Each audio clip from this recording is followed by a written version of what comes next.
Welcome to Better Late Than Never, the show where I tell you about an old movie I recently watched for the first time. Could be a single film, a franchise, a certain director's body of work, but one thing will always be true: whatever movie it is, I definitely should have seen it before I saw Monte Carlo. Today, I'm talking about 1999's The Matrix. For people like me that missed out, The Matrix follows computer hacker Neo as he is shown the true nature of his reality and his destiny within it by a group of insurgents led by the enigmatic Morpheus. Enigmatic, did I say that right? Because of an apocalyptic war with an AI, humans are grown and harvested for fuel, their consciousnesses uploaded to a program called The Matrix that simulates life on Earth at the turn of the century. Because for some reason the robots and Twitter have decided the 90s were the peak of civilization. Come on, I loved you endlessly. I don't know. Neo must accept his place as the prophesized one to access a range of reality-bending abilities and begin the liberation of the human race. Throughout the film, when not being chased by unstoppable killer agents led by Agent Smith, he's confronted with the very real possibility that he may not be the one and that Morpheus might have made a mistake. In the end, he believes in himself and is able to save the lives of Morpheus, his new love trinity, as well as defeat Agent Smith, deleting him from the system. The film ends with Neo pledging to complete his mission to save the world, flying through the city while Rage Against the Machine plays, because he is, in fact, going to go rage against some machines. Literally, and maybe also figuratively. I don't know, that's for another day. First time I tried to watch The Matrix, I was 16. And for some reason, I made up my mind I was going to shotgun all 3 movies in one night. I fell asleep before the training montage. Having actually watched it, I think this film is pretty damn solid. Having not seen it till a few nights ago, I can safely say it holds up, at least for me, among the current action, sci-fi, fantasy film offerings. The existential philosophy at the heart of it elevates the drama past a simple chosen one narrative. And while I hear later films go too heavy on the think pieces, original Recipe Matrix hits the sweet spot of giving you just enough to think about before delivering some sci-fi mumbo-jumbo or sick-ass fight scenes. What can I say? I like my punchy punchies to have some thinky thinkies. Is that too much to ask? On the subject of said punchy punchies, I feel it would be sacrilege not to talk about the action set pieces. It's not a secret The Matrix pioneered a lot of modern fight scenes, and the distinctive and unique style of each showdown is all the more impressive when you stop to appreciate that this was almost a whole new film style in Western cinema. It doesn't all age flawlessly though. In the ultimate showdown between Agent Smith and Neo, the punches don't feel very impactful. It can feel at times like either side is punching through water or slapping a block of rubber. It didn't ruin the movie for me, but it did take some of the tension out of the fight scenes. I also think I may just have a personal disinterest in this style of fighting, which doesn't mean it's not artistically sound or even ingenious, it just means it's not my cup of tea. I like a good, gritty brawl, which in fairness is not what this movie is trying to deliver, so take that as you will. Now, let's talk about our characters. Keanu Reeves is pretty good as Neo. It's obvious he and the rest of the cast put in that work on the martial arts training. But as for the character itself, it kinda ebbs and flows. Neo is most compelling when he's in conflict with himself. Should I have woken up or stayed asleep? Am I the chosen one or a mistake? Should I have sex with this computer program? All tough choices. My favorite scene in the film is between Neo and the Oracle. The way this film conveys the dichotomy between destiny and choice and how they can intersect and coexist is pretty masterful, and this scene exemplifies that in moments like Neo knocking over the vase. What's really going to bake your noodle later on is, would you still have broken it if I hadn't said anything? Ah, so good! And Reeves is also really good in this scene. When the Oracle confirms he's not the one, you can see both the disappointment that he's letting his friends down and the disappointment that he really isn't meant for great things after all. Even more, it doesn't feel climactic or melodramatic, and that's a good thing. The understated delivery from both Reeves and Gloria Foster, combined with the naturalistic directing, prevents this revelation from feeling world-breaking, instead letting it be heartbreaking. It also reveals that Neo doesn't just want to be the one because the fate of humanity is at stake.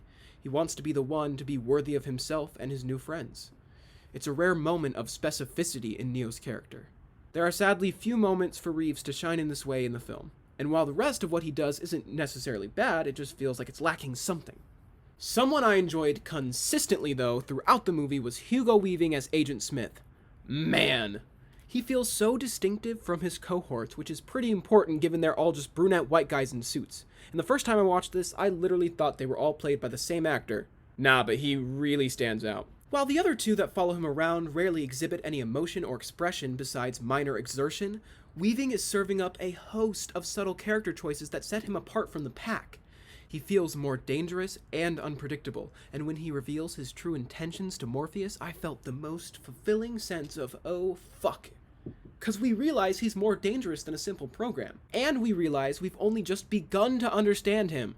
I was sad when he died, but I'm pretty sure I've seen footage of him in the next one, so I'm looking forward to that. While we're talking villains and motivations and things, I also want to take a brief moment to talk about Cypher and his confusing motivations. It's not that they aren't clear, they're just not as impactful as they could have been and kind of seem like they got muddled along the way. Cypher's most notable act in the film is betraying the group. The film tells us his three motivations are his unrequited love for Trinity, his lack of faith in Morpheus and the prophecy, and a desire to live comfortably in ignorance rather than struggle for survival. The story mainly focuses on the first two, and given that the script, the acting, and the direction make them seem kind of petty, surprise, asshole! I wish they would have focused on the third. I'm tired, Trinity. I'm tired of this war. Catching hints of Cypher struggling with his awakening, the very thing that is troubling Neo, was so refreshing, and humanized both characters. I think it could have been more tragic, poetic, and empathetic if Cypher was portrayed as someone succumbing to the very real and relatable weakness and fear of changing the world rather than being upset your crush liked the star of Speed. Oh. Speaking of crushes, real quick, I swear, I just want to say I don't get Trinity's character or why she falls in love with Neo. I don't know if this is explained later, but it feels really rushed here. Carrie-Anne Moss is doing fine though, it's not her fault. Though she delivers that awful piece of Darman dialogue right at the end. So you see. Well, she believed in me. You see? So you see. You see? So you see. So, you see? So you see. So you see, the MVP of the movie is Lawrence Fishburne. I don't think it's controversial to say that out of everyone in this movie, Larry Fishlegs is the best actor. The way he differentiates between his real-world self and the residual self-image within the Matrix almost made me think it was two different actors. It wasn't though. It was one Jennifer Lawrence Burning Fish. But for real, let's look at this scene. Morpheus is regal, almost untouchable looking. He feels almost like a deity himself. When he speaks to Neo in this world, it's like every sentence is a scripture to be decoded. But in the real world, he's completely human. His posture is more relaxed, and the way he interacts with others feels heavier, stripped of his usual pomp and circumstance, and left only with the harsh reality of their situation. Good on you, Leonard Fenderbender. Really though, if anything is making me excited to watch these last two movies, it's Lawrence fucking Fishburne. Overall, I really liked the film. It may not seem like it because I spent a lot of time saying things I didn't like, but that's just because this movie's been around for 11,000 years, and I feel like most positive things I could say about this movie have already been dissected by people with PhDs on this site.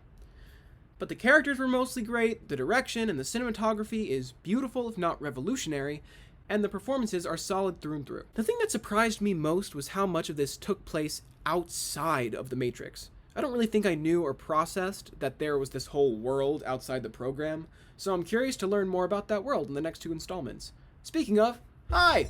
I'm Jack Russell, and this is an ongoing series where I watch things most people have seen but I missed out on.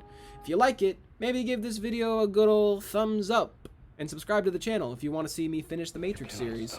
My video on Matrix Reloaded should be up tomorrow, with Matrix Revolutions going up the next day. Pumping out that content, baby! Anyways, thanks for watching. See you tomorrow. Bye!